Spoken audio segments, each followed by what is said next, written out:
네, 안녕하세요. 선한스탁 로로쌤입니다. 자, 2021년 12월 23일 목요일 시황방송 시작하도록 하겠습니다. 자, 먼저 공지사항 올려드리겠습니다. 저희 유튜브 채널의 커뮤니티 게시판에 오시면 모든 공지를 확인하실 수 있습니다. 자, 목요일은 칼럼이 올라오는 날이죠. 언론사를 통해서 확인하실 수 있는데 저희 공지사항에도 이렇게 링크까지 올려드리고 있으니 체크하셔서 도움 받으시기 바랍니다. 자, 연말투자 보너스 이 배당주 막차 타는 방법에 대해서 올려드렸는데 간단히 여러분들이 쉽게 보실 수 있도록 올려놨으니 체크하시기 바랍니다. 자, 본론으로 들어가서 미증시 확인하겠습니다. 미증시는 이제 다우지수는 34,800포인트 구간에서 저점 매수가 나온다라고 기존부터 밀리기 전부터 말씀드렸습니다. 밀려도 34,800 전후에서는 저점 매수가 나올 것이고 다시 한번 35,800 쪽으로 붙어올 것이다. 이 구간을 넘어가야지 한 36,000 정도까지는 이제 안착을 해줘야 다시 한번 위쪽으로 넘어갈 수 있다. 그 전까지는 이제 35,800을 돌파 시도 정도지 돌파한 게 아니다라고 말씀을 드렸습니다. 최근에 FOMC 이후에 이 오미크론 변이 바이러스 이슈라던가 전체적으로 이제 확진자가 확산되면서 좀 우려감이 나오고 있는데 이 부분에 대해서 미국 FDA에서 화이자 경구용 치료제인 팍스로비드를 긴급 사용 승인에 발표했습니다. 그러면서 이 오미크론에 대해서 남아공, 영국, 덴마크 이렇게 좀 먼저 연구를 시작한 국가들에서 연구 결과를 발표했는데 델타 변이에 비해 감염력은 강하지만 중증 확률이 낮다. 기존에 우리가 얘기했던 가능성이 이렇게 나오면 좋겠다 했던 얘기와는 비슷합니다. 중증 확률이 무려 70%에서 80% 정도 낮은 편이다라고 얘기가 나오고 있습니다. 그러면은 우리가 요 코로나에 걸려서 병이니까 약간 고생은 하겠지만 심각하게 아프지 않으면 되는 거 아니겠습니까? 제일 문제가 되는 심각하게 아파서 중증 환자가 되는 것과 중증 환자에서 넘어가서 사망자가 나오는 것이 문제인데 경증으로 해서 넘어간다라고 하면은 그래도 안 걸리는 게 좋겠지만 그래도 좀 다행인 거죠. 심각한 병이 아니니까. 그렇다라고 하면은 다행인데 연구 결과는 추후에 더 이루어져야겠지만 현재는 한 7, 80%는 중증 환자로 갈 확률이 낮다. 그만큼 증상이 좀 완화됐다라고 발표하고 있습니다. 그러면서 우려감이 좀 감소하고 있으니 참고하시기 바랍니다. 자, 그리고 지금 우려감을 보일 만한 거는 이제 러시아랑 우크라이나 이쪽 이제 국경에서 이제 군대를 맞대고 있죠. 그러다 보니 이제 진짜로 전쟁이 일어나는 거 아니냐라는 우려감이 있는데 실제 전쟁만 일어나지 않으면 괜찮다고 말씀드렸어요. 그렇게 생각하시면 될 것 같아요. 우리가 광복절만 되면은 이제 한미 합동훈련하고 북한도 이제 휴전선 쪽으로 이제 남쪽으로 내려와가지고 딱 바짝 붙어서 군사훈련하는 것처럼 이제 우크라이나에서도 이제 미국에서 받은 무기를 가지고 훈련을 한다 정도 얘기는 나오는데 실제로 무기를 가지고 먼저 타격할 일은 없겠죠, 우크라이나가. 그러면서 이 부분에 대해서 전쟁만 안 나면은 우려감은 점차 감소한다라고 말씀드렸는데 이 정도까지 체크하시면 될 것 같습니다. 현재 전쟁까지는 아니고 군사훈련 정도만 하고 있다 보시면 됩니다. 자, 나스닥으로 넘어가서 나스닥은 다우지수에 비해서는 좀 약하다. 다우는 FOMC 이후에 테이퍼링이 가속화되고 금리 인상, 조기 금리 인상이 진행된다 해도 다우지수는 금리 인상 수혜주들이 다수가 있기 때문에 어느 정도 선방을 할 것이다. 밀려도 빠르게 회복되고 좀 선방을 할 것이다. 덜 밀릴 것이다 말씀드렸고 오히려 테크주가 조금 밀려 내려올 수 있는데 이 나스닥 같은 경우도 15,200 아래 15,000 전후 되면은 저점 매수가 기존에도 나왔었고 이번에도 지켜주려고 노력하고 있기 때문에 단기적으로 이탈할 수 있지만 흔들기 이후에 빠르게 회복하면은 걱정할 게 없다. 오히려 이 구간이 속임수 구간이 된다. 그럼 최근에 단기적으로 내려온 하락한 부분에 대해서 이중바닥성 움직임을 만들 수 있는 것이죠. 그리고 아직까지 요 박스권을 넘어가지 못했다. 위로 한번 아래로 이제 두 번 이렇게 돌출되긴 했지만 아직까지는 박스권을 형성하고 있다 정도로 보시면 됩니다. 15,800 넘어서 한 16,000 구간을 건드리고 안착을 해야 15,800에 안착을 해야 다시 한번 넘어갈 수 있는데 현재는 이렇게 박스권을 만들어가는 과정, 힘을 모으는 과정이라고 생각하시면 됩니다.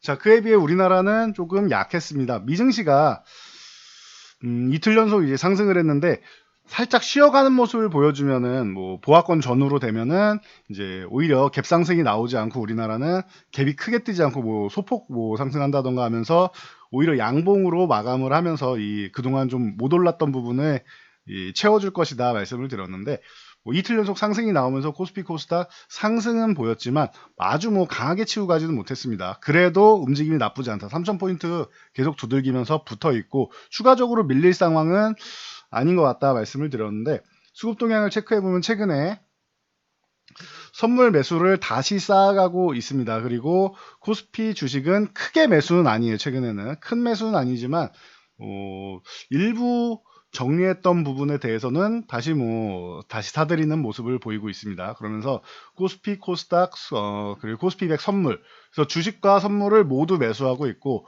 옵션 동향은 양매수를 보이고 있는데, 콜옵션은 가파르게 상승할 경우의 수익, 풋옵션 매수는 가파르게 하락할 경우의 수익이라서 금액으로 보면 콜옵션보다 풋옵션이 뭐 월등히 많죠. 그래서 하방향을 이제 막아놨던 부분 살짝 열어두면서 3천을 넘어가면은 언제든지 다시 한번 이렇게 쉬어갈 수 있는 구간에 대한 대비 정도라고 보시면 돼요. 큰 금액은 주식과 선물인데, 이 주식과 선물 쪽에서 매수가 들어와 있고, 특히 선물 쪽에 상승 포지션이 구축돼 있다라고 하면 콜옵션 매도가 나오고 풋옵션 매수가 나와서 둘 다 하방 포지션이다라고 하면은 이제 좀 제한적인 상승이 되겠지만, 아직까지는 뭐 압도적으로 뭐 강하게 올라가서 이렇게 급등하는 장은 아닐지라도, 자, 지금은 위쪽으로 야금야금 천천히 올라갈 수 있는 여건은 마련된다. 올라가면서 이렇게 풋옵션 매수해 놓은 것들 한 번씩 뭐 청산 기회는 갖겠죠. 이렇게 한 번씩 이슈가 있을 때마다 청산 기회 갖고 다시 조금 올라오고 이렇게 천천히 움직이는 구간이다. 왜 코스피는 현재 이 구간은 뭐다? 약세 구간이기 때문이다. 3050을 넘어가야 중립 구간 쪽으로 넘어가는 것이고, 3050 아래에서 유지된다라고 하면 약세 구간 유지이기 때문에 뭐 갑작스럽게 뭐 어마어마한 수급이 들어가서 뭐 장대 양봉이 나서 이렇게 되는 것을 나오면 좋겠지만, 이렇게 원하는 것보다는 지금은 현실적으로는 야금야금 천천히 위아래 상하파동 그리면서 조금씩이라도 올라가고 3050포인트를 다시 두들겨서 넘어가는 것까지 좀 기다리면은 될 것이다. 코스닥은 코스피랑 좀 다르다. 코스피는 약세 구간이지만 코스닥은 강세 구간과 중립 구간을 왔다 갔다 하고 있다. 현재 구간에서 이 980에서 1020포인트 사이 구간에서 계속 유지가 되고 있는데, 뭐 아래쪽으로 한번 삐죽, 위쪽으로 한번, 그리고 아래쪽으로 한번 이렇게 나왔다가 뭐 이 순서대로면 위쪽 방향인데, 뭐 이게 뭐 게임처럼 이렇게 순서가 정해진 건 아니니까 장담할 수는 없지만, 코스닥은 코스피보다는 강하다라고 눈을 말씀드렸습니다. 코스피를 움직이는 것은 선물로 움직이고 있다. 선물과 옵션으로 움직이고 있다라고 말씀을 드렸죠. 그래서 선물 옵션을 하시는 분들이라면 상관이 없지만, 주식을 하시는 분들은 주식을 외국인들이 강하게 매수하는 것은 아니다. 뭐 개인 투자자들이 매도한 거를 외국인들이 지금 매수한 것처럼 보이지만, 외국인들은 공매도 쳤던 부분을 환매한 부분도 꽤 크기 때문에 순수 매수는 뭐 일부 있다고 해도 공매도를 청산하는 게 더 크다라고 보시면 돼요. 그래서 코스피는 선물 옵션으로 움직이고, 코스닥이 주식을 실제로 꾸준히 매수하고 있다. 외국인은 이 코스닥 쪽이 움직여야 실제로 주식으로는 크게 수익이 난다라는 거예요. 코스피는 선물 옵션으로 수익, 코스닥은 주식으로 수익을 크게 올리는 게 기본이다. 물론 뭐 코스피에서도 주식도 물론 매매를 하지만, 코스닥은 이제 선물 옵션으로 움직일 수 없기 때문에 주식을 직접 매매해야 된다라는 거. 이 부분을 여러분들 포인트를 잡으시면 돼요. 그래서 코스닥이 좀 더 강하게 움직이고 있다. 현재도 1000포인트 위쪽에서 뭐 유지되고는 있는데, 오늘은 뭐 장중에 뭐 이렇게 눌려서 이제 거의 뭐 보합권 부근에서 뭐 마감을 했지만, 자, 이 이후에는 다시 한번 뭐 기대감이, 코스피가 3050 넘어가는 것보다 코스닥이 1020 넘어가는 게 더 쉽다라고 봅니다. 누가 먼저 넘어가느냐 차이는 있겠지만, 코스닥은 1020포인트 넘어가서 안착한다. 그럼 강세 구간이기 때문에 언제든지 다시 한번 고점을 돌파할 수 있다. 이 구간은 뭐 빠르면은 올해 안에도 뭐 다음 주까지도 한번 돌파를 노려볼 수는 있고, 뭐 늦어도 1월에는 넘어가서 안착은 못 되더라도 시도 정도는 하지 않을까 보고 있습니다. 그래서 참고하시기 바랍니다. 자, 종목 동향으로 넘어가서 삼성전자는 이슈가 많습니다. 삼성전자는 이제 뭐 반도체 업황 뭐 기대감으로 해서 삼성전자 그리고 SK하이닉스 양호하다 계속 말씀을 드렸고, 삼성전자는 이제 8만전자 회복되면은 이제 약세 구간을 좀 8만 한 2,500원 부근까지 가면 이제 약세 구간을 떨쳐내고 중립 구간으로 올라오는 것이고, SK하이닉스는 중립 구간을 넘어서 이제 강세 구간이다라고 말씀드렸어요. 13만 원까지 넘어가면 뭐 다시 한번 이제 달리는 마차가 되는 개념이 됩니다. 그래서 뭐 이런 반도체 업황 기대감으로 원익홀딩스, 뭐 테크윙, DNF, 뭐 하나마이크론, 뭐 PSK홀딩스 같은 반도체 관련주들이 움직임이 나왔다 보시면 되고요.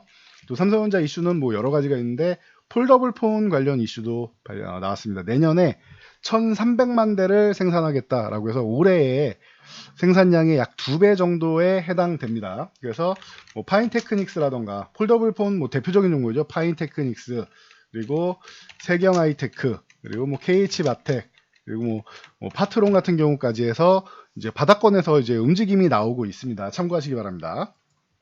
자, 그리고 이 패키지 기판, 반도체 쪽, 기판 쪽 시황이 좋다라고 꾸준히 말씀드렸는데 심택이 대장이다라고 과거부터 말씀드렸죠. 말씀드리고 나서 굉장히 뭐 좋은 모습 보였습니다. 봄에 말씀드렸는데 여름에 조금 횡보하다가 이제 한 차례 시세 그리고 휴식을 취한 후에 고점을 돌파해서 지금 멋지게 움직이고 있습니다. 다시 한번 고점을 돌파하는 모습인데 뭐 이렇게 상승 N자 형식으로 이런 식으로 해서 파동을 예쁘게 잘 만들고 있다. 상승입니다. 상승. 그래서 파동을 예쁘게 만들고 있다는 거 참고하시면 될 것 같습니다. 심택을 대장으로 해서 뭐 인터플렉스라든가 코리아 서키트, 이스페타시스, 그리고 뭐 DAP 같은 종목들이 움직였다 보시면 됩니다. 자, 그리고 이 LG그룹에서 이 LG 디스플레이가 삼성전자에 OLED 패널을 공급한다라고 뭐 계속 말씀을 드렸는데 이 공급 기대감으로 해서 이제 관련주들 LG 디스플레이는 이미 많이 움직이고 있고 덕산테크피아나 에로티 베큐um, 뭐 HB 테크놀로지, 한송네오텍 같은 종목들이 함께 뒤따라서 움직이고 있습니다. 그래서 참고하시고 야스 같은 경우는 LG 디스플레이가 뭐 이제 뭐 지분을 가지고 있고 해서 이제 뭐 16,000원 이 구간을 돌파하는 것을 이제 기대감을 좀 모았었는데 한 차례 실패한 후에 조금 소강 상태입니다. 그래서 힘을 좀 모아서 이 구간을 넘어가 준다라고 하면은 다시 한번 뭐 18,000원대 그다음 2만원대도 도전해 보는 것도 충분하게 보입니다. 근데 주가가 좀 느리네요. 이건 참고하시기 바랍니다. 자, 시티그룹이 애플의 목표가를 200만 달러로 향했습니다. 170만 달러에 30만 달러 상향을 했는데 뭐 이에 LG노텍 같은 경우는 뭐 꾸준히 말씀드렸어요. 이거 18만 원 건드렸을 때 저로 얘기하고 다시 안 올 기회일 수 있다 말씀을 드렸는데 경쟁사인 샤프 셧다운부터 시작해서 기존의 영상을 3개나 올려드렸죠. LG노텍은 연속적으로. 그래서 이 전에도 올려드리고 이 구간에서도 올려드리고 이 이후에도 올려드렸는데 24만 원 돌파하면 이제 시작이다. 여기까지 돌파하면은 시작이다라고 말씀드리는데 정말 시작이죠. 이게 30만원대 이상 가서 40만원을 가도 이상할 게 없다. 이렇게 보는데 벌써 36만원까지 올라왔습니다. 이제는 36만원 구간, 이제 이 구간에서 공방을 펼치고 있는데 이 구간을 넘어간다라고 하면은 다음 목표치는 40만원이 됩니다. 그래서 LG노텍은 뭐 꾸준하게 긍정적인 모습 보이고 있고, 뭐 BH, 더구전자, 자화전자, 뭐 이런 종목들이 함께 움직였다. 거기에 기존의 이제 아이폰뿐만 아니라 이제 XR 기기, 이제 메타버스 시대가 되다 보니 이제 혼합 현실이죠. 기존에는 VR, AR 이 가상현실과 증강현실 쪽을 얘기가 나오면서 이제 기기가 나왔었는데 뭐 VR 기기라고 해서 나왔었는데 이제는 XR 기기, 혼합 현실 기기가 나온다. 그래서 메타버스 쪽으로 이제 뭐 카메라 이미지 생성이나 이런 기술이 좀 필요하다라고 하면은 당연히 애플에서는 LG노텍을 제일 먼저 찾을 것이다. 라고 기대감을 모으고 있고 여기에 애플카까지도 이제 LG노텍에서 전장 쪽으로 이제 진출을 하면서 수익을 다변화하고 있는데 때마침 애플카가 기대감을 모으고 있습니다. 그래서 이 LG노텍 관련해서는 애플하고 뗄래야 뗄 수 없는 관계가 지금도 애플향 이제 매출이 너무 강한데 뗄래야 뗄 수 없는 관계가 된다. 거기에 이제 LG전자까지도 전장 쪽으로 이제 미래 먹거리로 전장 쪽을 선택을 했죠. LG전자가. 그런데 이 부분에서도 굉장히 뭐 글로벌 시장에서 인정을 받고 있습니다. 그래서 전장 부품도 뭐 그러면 LG전자에서 또 공급할 가능성 충분하지 않겠느냐라는 기대감이 나오고 있죠. 여기에 현우산업까지 얘기가 나오면서 뭐 좋은 모습을 보이고 있다. 현우산업은 이제 5,000원 이제 돌파했으니까 이것도 이제 시작이에요. 5,000원 넘어가면서부터 거래량도 그동안 메말라 있다 이제 붙어가기 시작하기 때문에 현우산업도 이제 출발하는 구간이다 보시면 될 것 같아요. 그리고 최근에 인텔레자에서 모비라이 상장 가능성이 있다 말씀드렸는데 내년 상장 얘기가 나오고 있습니다. 그래서 이제 최근에 뭐 프랑스에서 자율주행카 쪽을 말씀을 드렸었는데 뭐 좋은 소식이 계속 나오고 있네요. 그래서 자율주행차 쪽으로 해서 칩셋 미디어나 뭐 MC넥스, 뭐 동훈하나텍, 유니캐스트 이런 종목들 움직이기 시작했고, 그리고 뭐 팅크웨어 같은 경우는 이제 BMW의 블랙박스를 237억 원어치 공급한다라고 해서 또 이슈가 됐죠. 그래서 요거 참고 정도 하시면 될 것 같습니다. 그래서 이런 이제 자율주행 관련주도 이제 꾸준하게 움직이고 있다라는 거. 이제 아직 덜 오른 종목이 오를 것이냐 아니면 가던 종목만 계속 갈 것이냐만 체크하시면 됩니다. 자, 보시면은 이제 제가 말씀드린 게 이 로보로보 같은 거를 예를 들 수 있는데, 오르기 전날 이날 미리 말씀을 드렸죠. 근데 다음날 또 우연치 않게, 제가 뭐 내부 정보를 말씀드린 게 아니고 우연치 않게 로봇 관련주는 이제 한 번쯤 돌 때가, 순환매가 돌 때가 됐고, 연말에서 연초에 이 기업에서 정책을 발표, 그리고 그 정부에서도 로봇 관련된 정책을 발표, 그리고 이 CES 매년 1월에 원래 라스베가스에서 세계 가전 박람회가 열리는데, 이게 뭐 코로나 때문에 온라인으로 열린다 해도 이 세 가지 중에서 기업들에서는 계속 얘기가 나올 거고, 올해 초에도 현대차에서 보스턴 다이나믹스를 인수하면서 로봇 쪽으로 한번 이슈가 됐었죠. 그러면서 이제 LG 같은 경우 클로이 쪽을 계속 얘기가 나오고 있고, 우리나라 중소기업에도 투자를 많이 하고, 심지어 미국 실리콘밸리에 있는 벤처기업에도 투자를 많이 하고 있다는 거 과거에 한번 소개해드렸었는데, 로봇 쪽은 미래 산업이다라는 거 여러분도 알고 계실 거고, 코로나의 영향을 받지 않죠, 로봇은. 그렇기 때문에 더욱더 각광을 받을 수 있다. 그리고 로봇이 인공지능이나 사물 인터넷 등등 전체적인 통신 뭐 이런 전체적인 기술의 집약체가 될 수 있다 말씀을 드렸었는데, 그래서 코딩 교육 관련이기도 하고 로봇 관련이기도 한 이 로보로보 쪽이 이제 그 좋은 모습을 보일 수 있다 말씀드렸는데, 처음 시작은 이제 유진 로봇이 대장처럼 올라갔는데 결국은 마무리 짓고 보니까 로보로보가 항상 꾸준하게 이렇게 올라오죠. 그래서 5,200원까지 넘어왔는데, 지금은 단기적으로 너무 많이 올랐으니까 이제는 건드릴 단계가 아니고 5,200원 유지되면 보유, 5,200원 이탈하면 한 차례 뭐 정리하면서 보시면 될 것 같습니다. 자, SK바이오사이언스, 정부가 현재 SK바이오사이언스의 임상 3상 진행 중인 코로나19 백신 1,000만 회분을 선구매하겠다라고 얘기를 하고 있습니다. 그러면서 SK바이오사이언스가 이제 다시 한번 뭐 힘을 내줄 것이냐에 대해서 이제 고민을 하고 있는 것 같습니다. 25만 원 구간 위쪽에만 잘 유지해준다라고 하면은 다시 한번 위쪽으로 힘을 내보는데, 아직까지는 저항을 못 넘어가고 있습니다. 그래서 참고하시고, 자, 요 다음은 캐몬 같은 경우도 여기에 같이 엮여가지고 오늘 상한가를 갔는데, 요거는 이제 뭐 워낙 이제 뭐 이슈에 의해서 움직이는 종목이다 보니까 트레이딩을 하기에는 뭐 쉽지는 않은 종목입니다. 이제 뭐 뒤따라가는 매매는 안 하시는 게 좋다라는 거 말씀드리겠고요. 자, 미국에서 화이자가 긴급 사용 승인을 받았죠. 경구용 치료제로. 그래서 KPX 생명과 어제 말씀드렸는데 오늘은 상승이 정체되고 있다.